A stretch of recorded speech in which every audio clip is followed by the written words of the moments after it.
I'm Kathy McCabe. In this series, we'll meet the authentic characters, uncover the hidden treasures, and discover what makes Italy the most fascinating country in the world. Join me as we dream of Italy.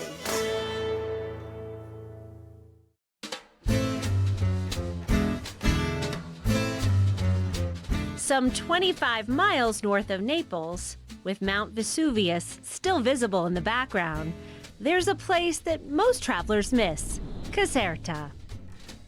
The countryside of Caserta enchants with a mix of age-old ruins, lush verdant hills, and quite possibly the best pizza in the world. The city of Caserta realizes the vision of a king who dreamt it and an innovator who built it. The heart of what was once known as Campagna Felix is where the old is reborn and where modern and ancient meet. Join me as we dream of Caserta.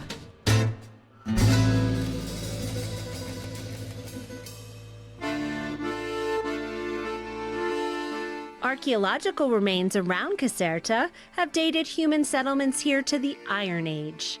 The first recorded city in Campania was founded in 600 BC and is a quick 20-minute trip west to a town called Santa Maria Capua Vetere. We have to know that our actual history, tradition, our civilization is only the top of what was below.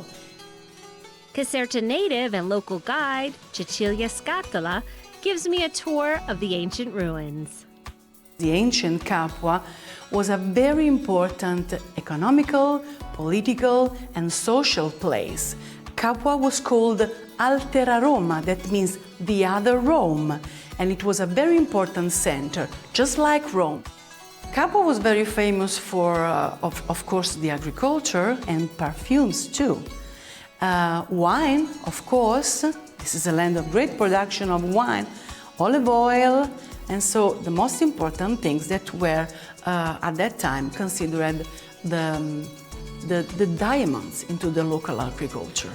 And Capua and Rome were two important centers for the gladiators.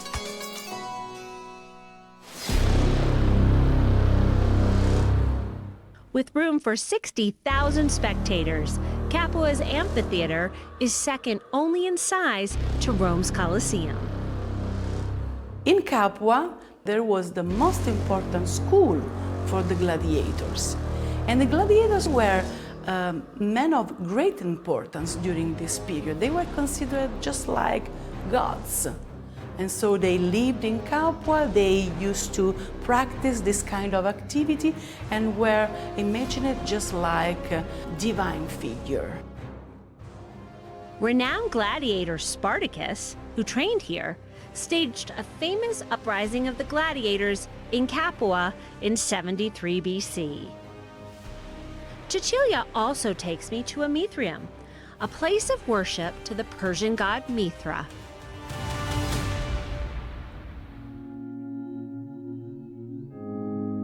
This is one of the 7 Mithraium we have in all Italy, and this represents a very important aspect of the society in Rome at that time, during the 1st century, because at that time, in Rome, I mean in all the empire, it was possible to have any kind of religion. Built around the 2nd century AD, like all Mithraiums, this is a cozy cave-like space that holds only a small number of worshippers and features a fresco of Mithra slaying a bull, reflecting a key belief of this religion. Into the painting, you can see that the animal is bleeding, so he loses blood, and the blood fertilize and regenerate all the universe. Something very close Jesus character, because Mithra was born into the day that we celebrate Christmas, on the 25th of December, and he was born by a virgin. I've heard this. Just like Mary, because after the 3rd century, Christianity became slowly the most important religion, and so all these small cultures from Asia, from Persia, especially for the Mithraic experts, slowly moved down and disappeared slowly. As the Roman Empire was slowly conquered by invaders, much of Capua was destroyed and the city was abandoned. However, excavations of the site in the late 1800s revealed an unusual piece of antiquity, the only surviving lower limb prosthesis dating to 300 BC.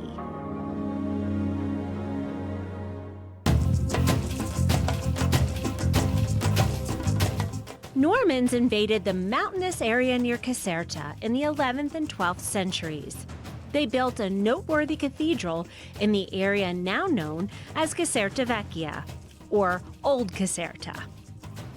The modern city of Caserta was founded in the 18th century when the Bourbon King Charles III of Naples and Sicily became enamored with the area. And in fact, Charles knew very well this territory because he was a hunter. And so he came here frequently for his hunting beatings. And this is the reason why he decided to build this new town here into this land. Far away from Naples because he was afraid of the volcano. Vesuvius. Yes, the Vesuvius. I would be too. Charles decided to make Caserta southern Italy's capital city.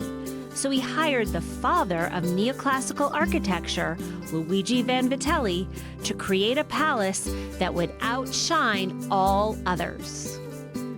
Vanvitelli dreamed up something even beyond the king's request.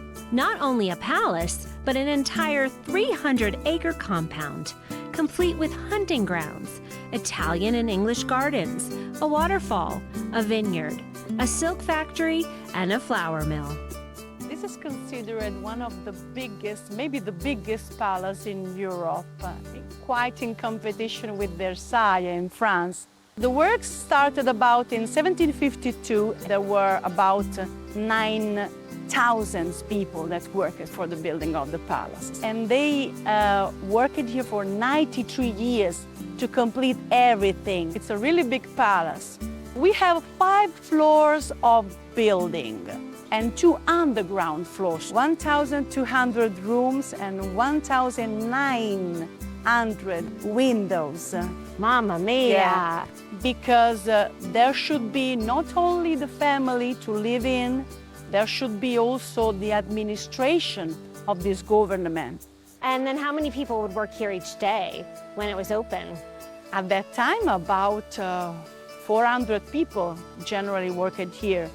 So the town of Caserta was born with the palace. Exactly. People from Caserta love so much this place because they feel it as their house. During World War II, Reggio di Caserta was occupied by the U.S. military. And rumor has it, a few GIs even drove their jeeps up and down the palace's famous grand staircase. So they used to have bath into the pools. They used to dream and to sleep and then dream into the beds of the kings and the queens.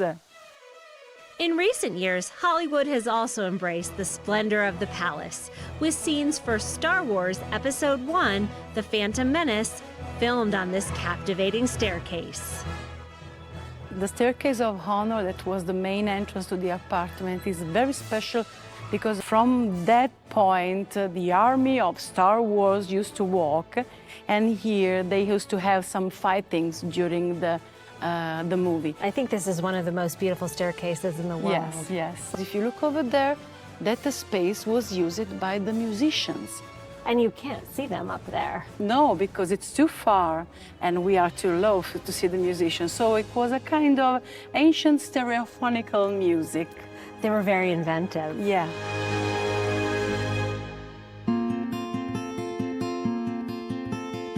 Van Vanvitelli had a revolutionary vision for the palace's outdoor spaces, combining both natural woodlands with manicured gardens and importing rare plants from all over the world. By aligning the pools along a 2-mile path from the palace to the waterfall, he invented the telescope effect, a visual trick to make the distance between 2 points appear shorter than it actually is. Just behind the waterfall, Vanvitelli even planted a small semicircular vineyard called Vigna del Ventaglio, Vineyard of the Fan. The volcanic soil here is rich with minerals, perfectly suited for growing the Pellegrino grape. Long thought to be extinct, the vine was rediscovered in the 1990s, growing in an abandoned nearby vineyard. We started 4 years ago, and now, look at that. You've planted all Yeah. this Yeah. whole vineyard. Maria Pina and her team were awarded the project to rebuild the forgotten vineyard at Reggia di Caserta, to bring back to life the wine of kings, a bottle of which sells for about $100. So how much land is It's the- 1 hectare. It's very, 1 very hectare. small. Yeah. Very small. And Yeah. how many bottles do you make? So the first wine is 1,000. Oddio, 1,000? ragazzi. Yeah. 1,000 bottles Of white. of white. That's Yeah. it. That's Yeah. not a lot. Yeah. So I need to try some. Yeah. I think that's an interesting thing. This one piece will make 52 layers. Watch on mobile devices or the big screen, all for free. No subscription required.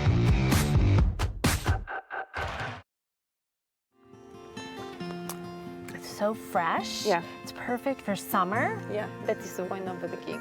But now we are ready for go The modern, on. Yeah. the modern version. They wanted to explain all the world that this reality, but this area from Not Caserta. just the royalty, Yeah. but the Caserta Yeah. is so incredible. Yeah. Vanvitelli knew that the vineyard, gardens, pools, and waterfall, as well as the maintenance of the palace, would require an extraordinary amount of water, for which there was no source nearby. But Vanvitelli had a plan.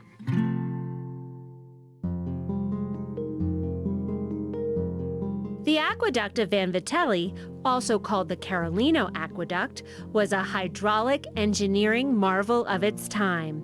Spanning 25 miles, the pipeline starts at a mountain spring in the province of Benevento, crossing the river Sclero, and ends at Reggia di Caserta.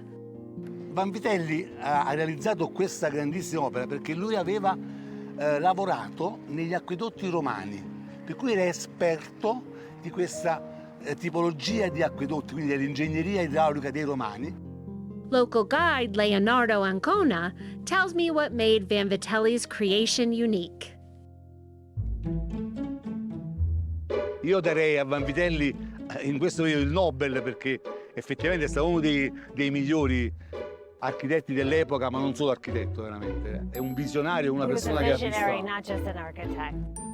The architect engineered the waterway to traverse the terrain using only the natural downward slope of the mountain, dropping 1/10 of an inch every 3 feet in length.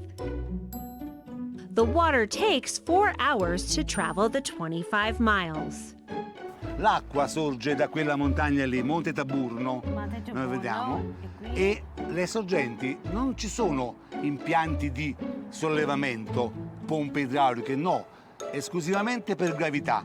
E la Reggia di Caserta il parco della Reggia di Caserta è l'unico in Europa, al mondo, ad essere alimentato in questo modo, in modo continuo, con una via d'acqua continua. E siamo, dopo 250 anni, questo acquedotto funziona ancora in questo modo. Oh, merveloso. Most of the water flows underground, but to span the Maddaloni Valley, a bridge was constructed above ground, the longest bridge in Europe at that time. Siamo sui ponti della valle, un ponte lungo oltre 500 metri e alto 60 metri. Come vedi, questo ponte in effetti poi collegava il territorio, quindi qui passavano le merci, passavano le persone per arrivare alla reggia.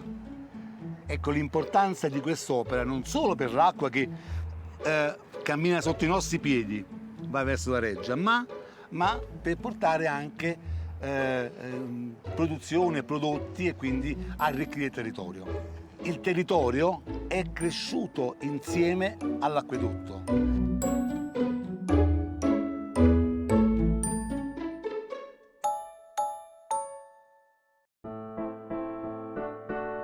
Caserta's larger neighbor Naples has long been known as the capital of pizza. That is until local baker Franco Pepe showed up on the scene.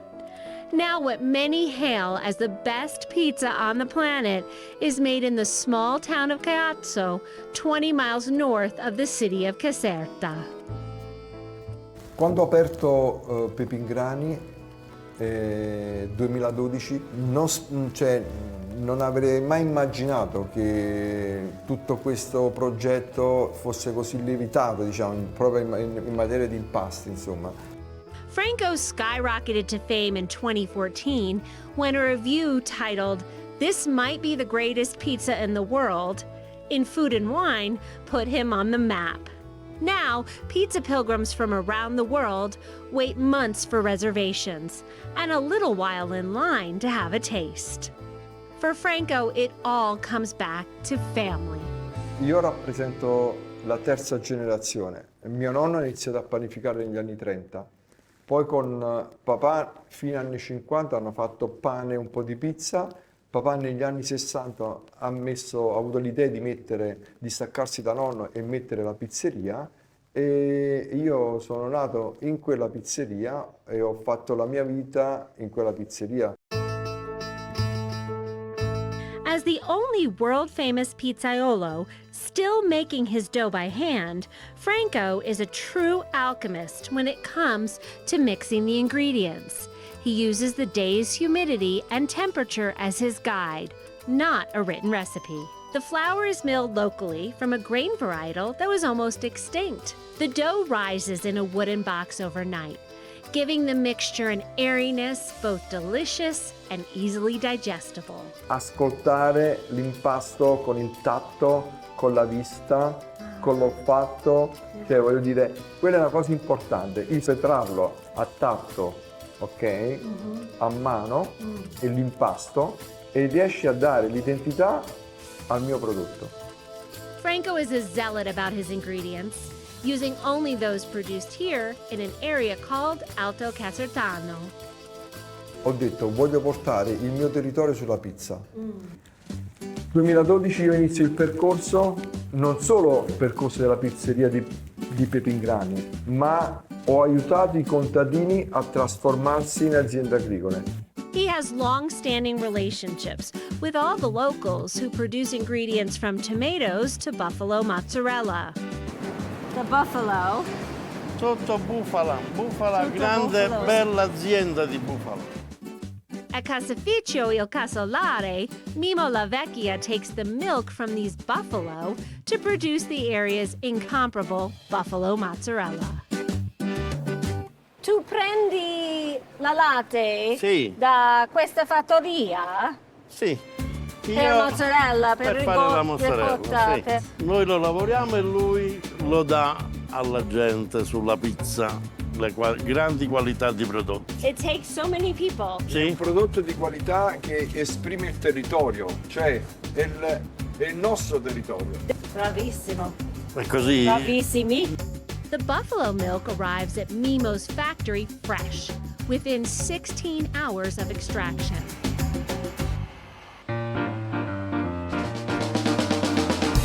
So they're siphoning off the water into here, and only the mozzarella comes back in, and he keeps mixing. It's like a dance. Years of practice are required to learn how to melt, lift, and stretch the cheese without breaking the curd. Fresca, fresh. The mozzarella is now added into cold salted water to firm and flavor the cheese. Then it can be shaped into beads, knots, or braids. He knows how to do it. Oh, Franco's No, così. Così. Sì. It's the thumbs. It's in the thumbs. Facciamo mostrare a te. Vai. It's this. Sì. Ok. Not bad. Per le prime volte va bene. It's my first time. Deeper into the Alto Casertano hills, Liliana Lombardi is another one of Franco's cheesemakers, producing Conchatto Romano, the oldest cheese in the world. Kate, questo è un formaggio fantastico. At her beautiful Agriturismo Le Campestre, Liliana uses the same techniques the Romans did thousands of years ago. Signora Liliana, com'è fatto questo formaggio che voi mi date che io lo metto su questa pizza, la pizza conciata del 500? Sì, allora è fatto con latte crudo, poi lo appoggiamo su dei teli, quando si è asciugato lo andiamo a mettere in questi orci. Sono dei frichi di oltre 2000 anni fa, come usavano i romani, noi così continuiamo questa tradizione. Posso? Prego, vai Franco. Che respira, così lui respira dentro. Ok, put it on. Sigillato, a gustare, tipo per Franco, Sì. lo diamo sugli 8 mesi perché Sì. deve essere duro. And what's the best way? What's the best allora, way to Kate, taste Kate, it? ti faccio vedere una cosa. Guarda, questo è Okay, un figo. figs are very popular. Ok, Wow. Per me? certo. Grazie. Ascolta questo sapore. E stasera lo stesso sapore te lo faccio riprovare sul mio impasto. È l'unico posto dove si fa il concciato romano e l'unica pizza buona è la mia. Certo. Buon appetito. Buon appetito, Buon appetito. grazie.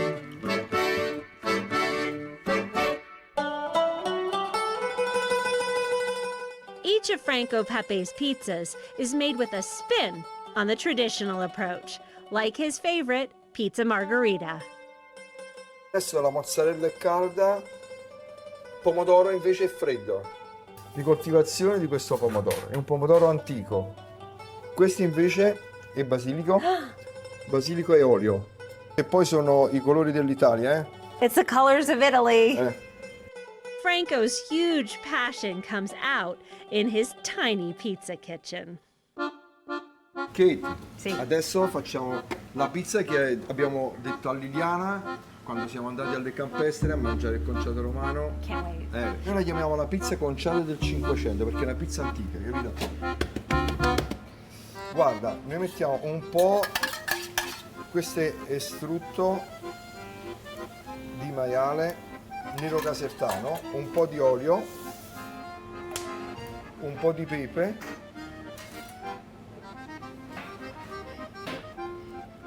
And he mixes it together. ok. It's really by everything by Distribuiamo bene. hand.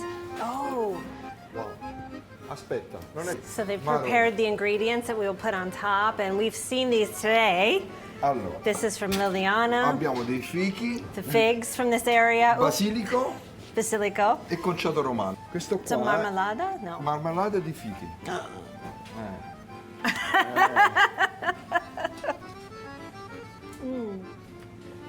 Oh my God, mio Dio.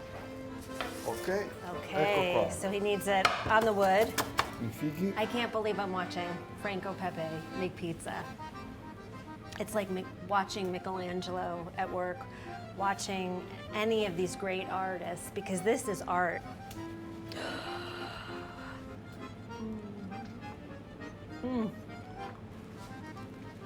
Devi andare, vai, vai Venita. ancora, vai. Sapore di Caserta. It's a beautiful testimony to his love of this place, la Ma terra. l'idea mia è raccontare sulle mie pizze il territorio. Incredible. Thank you. Thank you so much. Grazie. Grazie a te. Grazie.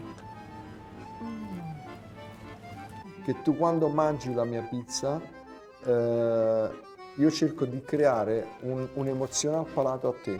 Se ti riesco a creare un'emozione al palato, When you taste quell'emozione al it, palato ti genera un ricordo you'll remember nella it. memoria e tu ritornerai qua. And I plan to come back to Caserta again and again. This is the real Italy, a place with a long and storied history, where the locals live their passion every single day and whose layers of beauty and innovation will amaze you at every turn. In loving memory of Phineas Orazio McCabe, who is not just a terrier, but an Italian at heart.